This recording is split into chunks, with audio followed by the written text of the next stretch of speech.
Do you ever wonder what's really going on in government, locally, in the state of Tennessee, and across the country?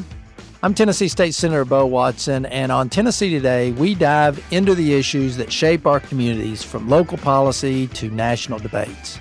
Each episode, I break down key topics and issues, share my perspective from over 20 years in the Tennessee legislature, and talk with guests about the decisions that impact your daily life. I hope you enjoy these honest conversations and that they help you stay informed and engaged. Be sure to like, follow, and subscribe to Tennessee Today wherever you get your podcasts so you never miss an episode.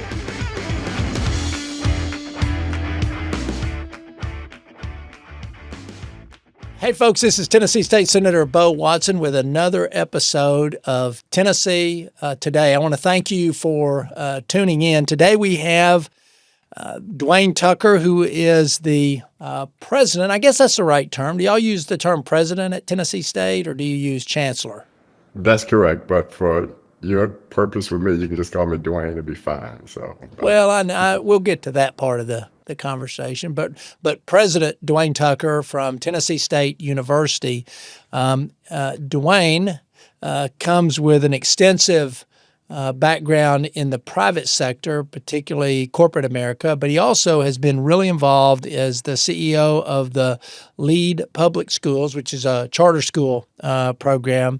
And, most recently he was appointed as the 9th president of Tennessee State University. And let's see, Tennessee State University is an 1890 land grant college here in Tennessee, if I'm not mistaken, correct? Yes. Yeah, cool. So welcome to Tennessee Today. We love having you on here. I'm looking forward to our conversation as we talk about first your journey to becoming president of TSU, but also Tennessee State University, where we are and where we're going, and then just a conversation in general about higher education in the state of Tennessee and how that fits in not only just to the education of our citizens, but also into workforce development and what a successful Tennessee State University means to all of Tennessee, not just the Middle Tennessee area. With that, tell me a little bit about your journey in your corporate world. Tell me some of the things that you did in corporate America before you got into charter schools, and we'll come back and talk about that. Yeah, I've been a little bit of an overachiever. In high school, I grew up in Nashville, by the way. Graduated from Tennessee State in 1980. And from there, I've been a little bit of an entrepreneur all of my life. So I started my own business at Tennessee State and grew it into a multi-million-dollar restaurant and nightclub business when I was a junior at Tennessee State.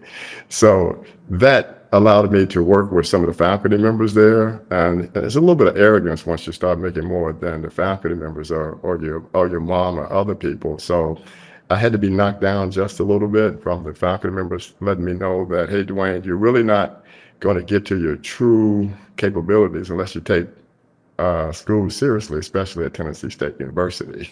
So they were very helpful, the faculty members, in terms of bringing me down and not down in the sense of talking down to me, but helping bring out the true capabilities that I had. So then I graduated from TSU in 1980, and I went to the corporate world, started with a company called First Data Company, and I spent about 10 years with them. Primarily, I covered just about every senior executive position that they had. I started in human resources, chief HR officer. Then from there, I became chief administrative officer. Then from there, I became president of several of their private label credit card businesses that they had, combining somewhere a little over 500 million. So that whole foundation of starting my own business and while I was at Tennessee State helped me get a leg up or quick career underway in the corporate world in terms of driving results. And then from there, people who are good CEOs try to find the best talent that they can find. And I went to another credit card processing company called Alliance Data. And I had mostly executive positions, then running turnaround opportunities because we did a lot of mergers and acquisitions. And, sometimes they just don't pan out to be the way that you thought they were going to be. So my job was to go take those businesses and turn them around, which then, by the way, puts me in a great position to think about how to transform Tennessee State University. Yeah, let's take this thread just a second here, if you don't mind. Let me run this thread because you have a similar sort of story, a little bit more diverse, but a similar story that Randy Boyd has at the University of Tennessee in their system. Both of you are not really academics. Both of you are entrepreneurs or businessmen who are now leading major higher education systems or major higher education universities in our state. And obviously, one can take from your business background how that would shape your thinking. Just the same way when we were hiring Randy Boyd to do the UT system, we figured his entrepreneurial background shaped his thinking. How has that, in terms of when you came in at Tennessee State, how did that help you kind of survey the environment there? Because it's no secret that we had some significant problems at Tennessee State, and you were brought in really to right the ship. So what was your view of higher ed when you walked in the door versus what your view of it is today from TSU's perspective? Can I start with one simple story from Lee Public Schools? Because it Sure. actually Yeah. was my first introduction to education. And I was just fascinated the first couple of days where people said, well, how did you get this job to be the CEO there at Lee Public Schools? And you never taught fifth grade math. And I said, well, the board didn't hire me to do that. They asked me to grow a network of schools and ensure that it was sustainable. About 2 weeks of work walking into that, I was told that the CEO believed that in order to be sustainable on the per pupil funding, which was about $10,000 about 7 years ago, it's about $16,000 more now. But anyway, unless we double the size of the network, we were 5 through 12 network of schools, middle schools, high schools. And in order to be sustainable, we had to double from 2,500 to 5,000, from 5 schools to 10 schools. And I said, that's the craziest thing I've ever heard. So within a year at Lee Public Schools, same number of students, same number of schools, we were sustainable on the per pupil funding from the state of Tennessee for those 5 charters. And people ask me, how did you do that? It's not a money thing, it's a leadership thing. When you stop and think about it and simplify it. And what I simply did was took a look at the financials, and we had 5 different janitorial services one for each school. RFP reduced that cost $250,000. The person who we outsources bus transportation, we were paying $3.2 million. I took a look at the contract and said, oh, wait a minute. They have taken advantage of you, even though you went to a great Ivy League school. He knows his business better than you. And since we didn't have any service levels requirements in that agreement, they were able to claw back what we thought was an opportunity for us to benefit from that. So that's how we got there in less than a year's time frame. Now I had to bring them up, and I'm a little controversial because we can make things complicated, or we can keep it sort of simple where most people can adjust to it. But if you spend $1 trillion on Leave No Child Behind, or whatever that next governmental plan is, and then you look back and say, hey, we didn't really make up any speed or base with Singapore, we're still in the middle of all, countries across the world. So it ain't a money issue. But I just demonstrated about Lee Public Schools is on a bigger school at Tennessee State, higher ed. Yeah, so I think for some of the folks who might be listening to this podcast, just so they know, Lead Public School is a charter school program, and Tennessee has really been very aggressive, particularly in Shelby County, Davidson County, Hamilton County, have been really aggressive in allowing charter schools to flourish and be successful and create another choice for parents and students and families that fit the best educational environment for their particular children. I think a lot of people might not know who LEAD is, but that's a well-respected, of course you've been at the lead of it, but it's a well-respected charter school system within Davidson County. Yeah. So from there, it wasn't simple, but it's taking some best practices, and I'm sure Randy did the same thing from the for-profit side that fit right into the nonprofit side, or running higher ed or lower ed, K through 12. And that is, it comes down to having good leaders and good teachers, because the teachers are the ones that make the difference in the classroom. When I left Lead in the second year I was there, I put in a pay for performance plan because it was clear to me that level 5 teachers are capable of making up 2 to 3 grade levels worth of loss in 1 year. After we looked at that data, we said, okay, let's change our compensation plan to a pay for performance plan. And you don't have to have an advanced degree. Uh, you can just be a good teacher. And if you're level 5, you can automatically get up to a 10% increase every year. We have some teachers now at Lee Public Schools that are knocking on the door of $100,000 a year. That's about 25% of our teachers. But again, they can make up academic loss 2 to 3 years in 1 year. An average teacher is going to keep you in the same place. A below average teacher who scores level 1 on the state rubric that we prepare and give to the state, if they're level 1 at the lowest performance end, that 2 to 3 levels worth of loss actually grows. So we put together a matrix that simply said if you score on average 4.20 on 3 different observations against the rubric that we submit to the state for teachers' evaluation, you automatically get a 10%. You can calculate your increase before school's out. Yeah, so we've been trying to do across the board the state. We've been trying to use pay for performance. It's actually available to every school district in the traditional public school system. The politics of it are difficult at the lower level. They run into challenges from their teacher association and all those different things. So pay for performance or differential pay or differentiated pay is often the term that's used, has been difficult to implement in the traditional public school system, but I know it's had success in the charter school system, as you're talking about, and that's really great to hear, because we ought to reward people for performance, and if they do well, then we should reward them. If they're not doing well, we should try and coach them and help them so that they can do better.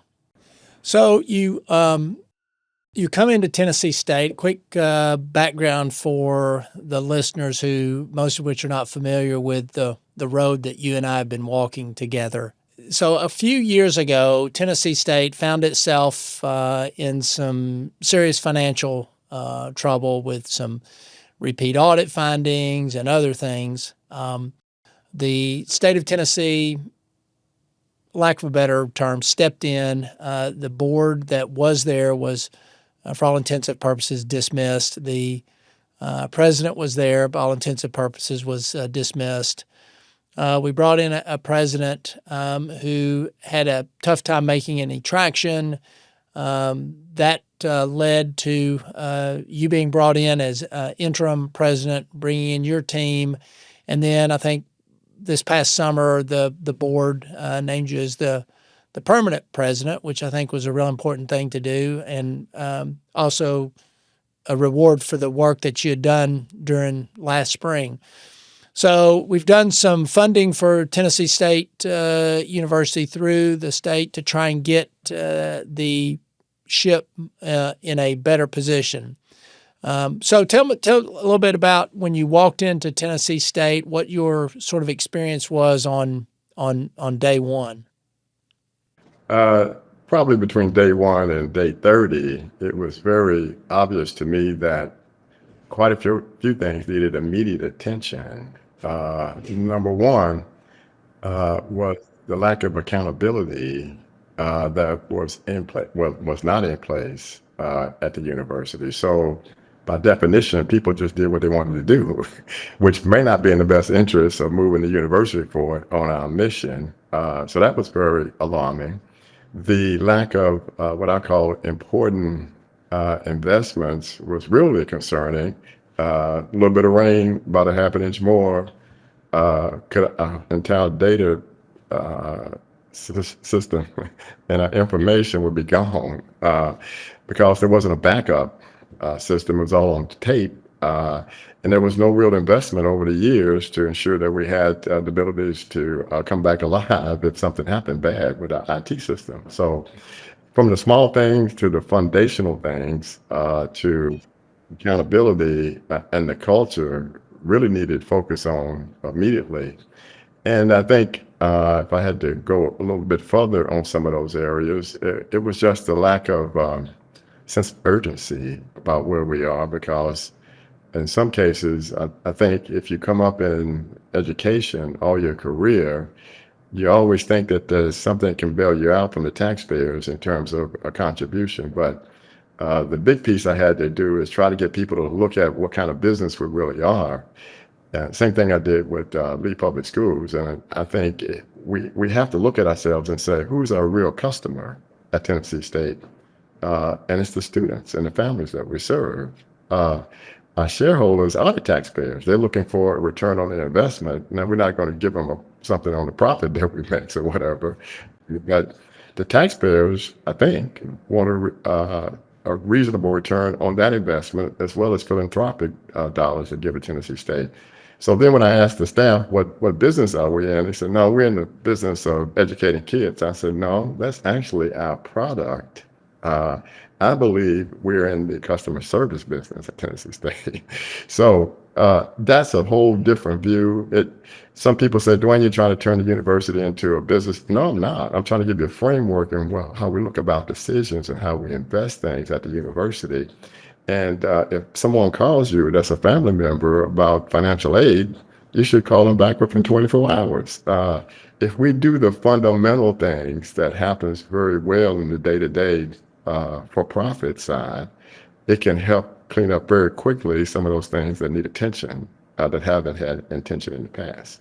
Yeah. So let's, to the folks who don't know much about Tennessee State, let's kind of introduce the listeners to Tennessee State. So it is one of the historically Black colleges and universities. Now, at one time, Tennessee State University has it at one time 100% African American? Back in the day, absolutely, because if you go back to before 1900, if you were Black, you could not go to a university unless it was that offered through a HBCU at the time. That's why when you start talking about some of those athletic games where the score was 75 to 20, well, because all the best athletes couldn't go to Alabama or UT. If you were Black, you could only go to a historically Black college. So that began to change over time after the 60s, where there were more opportunities for other students to go to other universities. And we could go deep into that whole, matching thing around the HBCU schools, because back then, when you could only be segregated, then there was a responsibility, because the states who wanted to stay all white, University of Alabama, University of Tennessee, back in those days, then those all Black schools that were there were funded primarily by the federal government. And then they were asked of the states that if you want to stay back in 1900 all white, you have to give some money to the all Black schools so they can survive. But those things have changed dramatically over the years. And now, when did Tennessee State? Do you remember when Tennessee State admitted their first Caucasian, their first white student? Do you know? I don't know. That's a trivia question. I'll find out. Yeah, that's an interesting question. Now, what percentage of your what percentage of your student body is Black now? About 82%. 82%. Okay. Yeah, and almost 10% are white. And at one point, when I was at Tennessee State, the faculty at Tennessee State was more white than the minority participation there. So we have quite a bit of white faculty members teaching at Tennessee State. Yeah. What's your enrollment now? Total enrollment is a little under 5,400, which is down dramatically from previous years. And a lot of that was attributed to some of the decisions made back at that time, where COVID dollars that came from the federal government was used to, I would say, creatively give more scholarships or for rides to students to come to Tennessee State. About 60% of the students that come to Tennessee State are, I call them more legacy related because their parents and grandparents went to Tennessee State. And those come out of three cities, Memphis, Atlanta, and Chicago. So those funds were used to create more opportunities or commitments to students that come for a 4-year ride at Tennessee State. And when that money disappeared because it was one-time money, that left us in a position where we ran out of money in August of last year. And that then became a challenge because I think it was close to about a $35 million cost, as you know, Bo, to have a lot of those kids that came in under that money that was one time were put into hotels and lived outside of the campus. So that was a huge financial hit to the university as well. So when I got there in December, we were completely out of money, could not pay our payroll. I remember. I remember. Yeah. So, what do you think and you and I have talked, to the listeners of this, I've been working extensively in this space for about the past 2 or 3 years, trying to get Tennessee in a better financial and, quite honestly, in a better academic space than it's been in, and tried to be a collaborative partner with individuals like you to bring the university along. And that has not been without its critics and its controversy, as the state has probably engaged with Tennessee State more than some people would like. But if you had your magic wand on your enrollment, I know like UT Chattanooga wants to be at 15,000 students by 2030. What do you think the magic number is for TSU right now? Where do you think you're trying to target? Well, because of the decisions that we were making in the past, this year is 425 or so first-time freshmen at Tennessee State. So we gave out a little less scholarships this year, and our 5-year plan that you're familiar with to return back to financial sustainability, we have to now grow that back. So that's impacting our financials for this year. Back when we ran out of money, we let go all of the enrollment team to go out and enroll new students to come to Tennessee State. We've now invested into that, and we have about 7 people in that department now. We expect this coming up August to have close to about 1,200 freshmen at Tennessee State. Wow. So we're going to, we still have a great reputation out there in the world about Tennessee State. But that year and a half of nothing but what's going on at Tennessee State in their financials impacted also enrollment as well. But I'm very bullish now that we have brought in the right executives that can help support me move the organization forward, such as a chief financial officer and a controller. I've worked at Tennessee State pretty much, without any one of those key positions this past year. We've now, and half of the financial department and the county department was gone when I got there too. So we're rebuilding all of those capabilities, and I'm pleased to announce that we covered all of those now, and we have a new resource for institutional advancement or fundraising as well, and an executive who reports to me now, who is responsible for enrollment, with a team of individuals that are crossing the state of Tennessee to highlight why they should come to Tennessee State. Yeah. You also tend to, and correct me if I'm wrong, but you also tend to focus on first generation students, students whose this is their first experience in higher education. That's true. I wouldn't say we actually just focus on it, but a lot of families who see Tennessee State as an option is because they are the first ones in their family, in some cases, to go to college. Yeah. And I know, like, for me, as a UT Chattanooga alumnus, I know UT Chattanooga tends to, yeah, you're right, it's not focused, but they tend to attract a lot of students who are first-generation students. And it's a great exposure to them for higher education. And then many of those students take the skill set that they learn at UT Chattanooga or they learn at Tennessee State University and then advance into graduate education programs, both at Tennessee State University or at other universities. And that's sort of one of the big goals that we have for a lot of the students that move through Tennessee State University.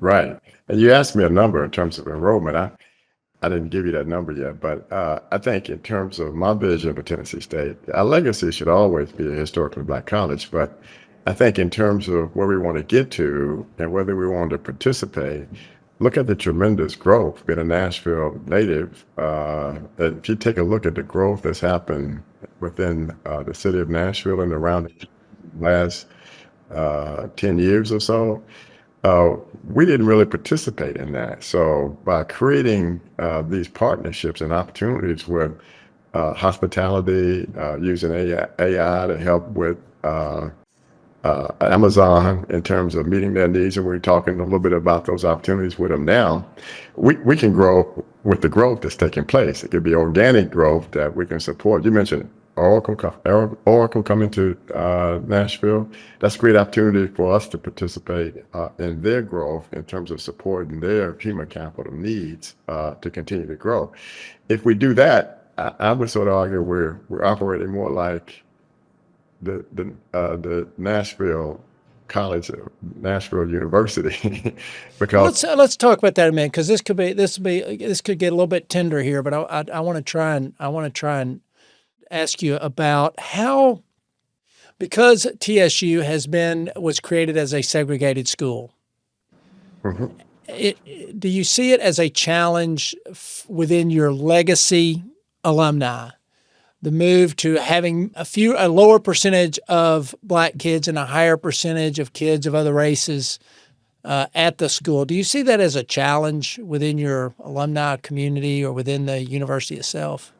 There may be some people who, just like anything, who has a point of view about a certain direction or what the university could do. I get that. But I do think for the long-term viability of the university, you can do both. Again, I think Amazon and the HCA are looking for some very qualified people to come to work for them, whether they're Black, white, or somewhere in between. I think we could continue our legacy that we have at TSU. But as we begin to continue growing with the city, it does open up the door for some additional demographics of individuals that come to work to come to school at Tennessee State, because they're also filling the growth opportunities for the city of Nashville. I think you can do both of those myself. It's something that doesn't happen overnight. But again, if you just look at the growth, when I was at Tennessee State in 1980, we had 7,100 students full time.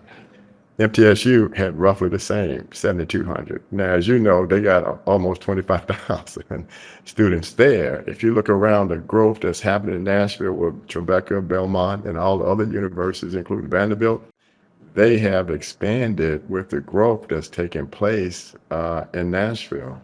And we've been real about the same in terms of enrollment at Tennessee State.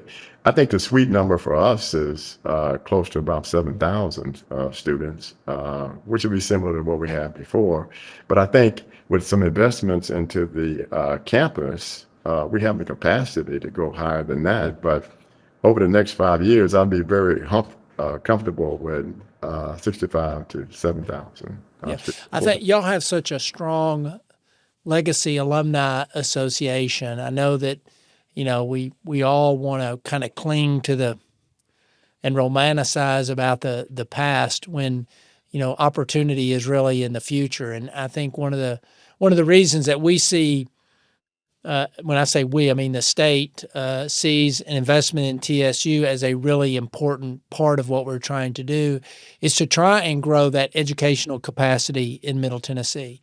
It doesn't need to be all at MTSU or now UT South or Tribeca or Belmont or Lipscomb. I mean, we need to get TSU into that pipeline of enrollment growth and enhancing the demographics of the university. But some of those things are just hard. They're hard changes to make.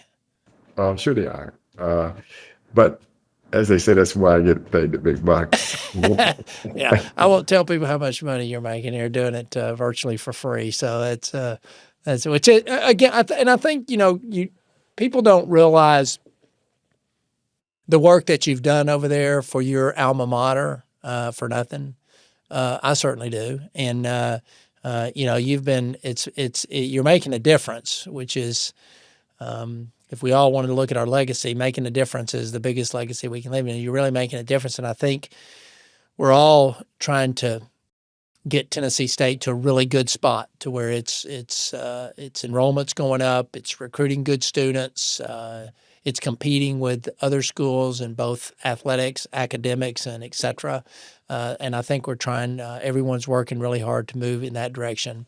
I've always felt, as you've alluded to earlier, there's about a 3 to 5 year plan to get the university back on track. I've got an alumni association here in Hamilton County. I know you've got alumni associations all over the United States that are watching very closely what's going on at TSU. I hope that through the work that you're doing, through this kind of discussion, that those alumni will see that this is a good investment for them to make of their time and treasure, and will help us move TSU along so we can get it back to its former state and actually propel it even more successfully into the future than even in the past, because I think that opportunity certainly exists. You've highlighted the growth in Nashville, particularly around healthcare and other business sectors, and we need to be sure that TSU is part of that economic pipeline. I would agree, and the momentum is building. A lot of very positive things have happened in the last 6 months, including once you take out some of the drama in the day-to-day workplace and allow people to do their job the way you ask them to do the job, without changing anything on the academic program, we're now seeing a tick up in progression and retention of students at Tennessee State University. We haven't changed anything in that area yet. So it's the foundational things that we're working on. And we're probably going to continue working on that for a period of time through the first quarter of next year. And then I'd like to plan on pivoting now that we got resources coming in that can help reset the culture of Tennessee State.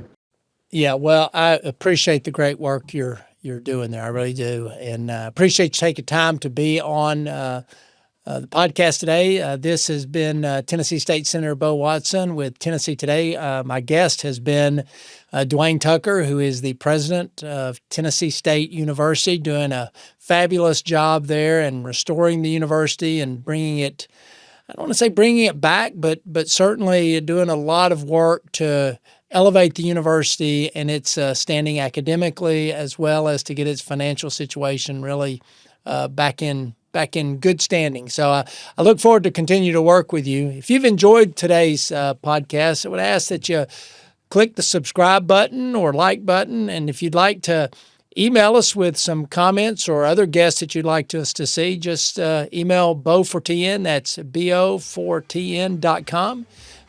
We look forward to hearing from you. Again, thank you again for listening.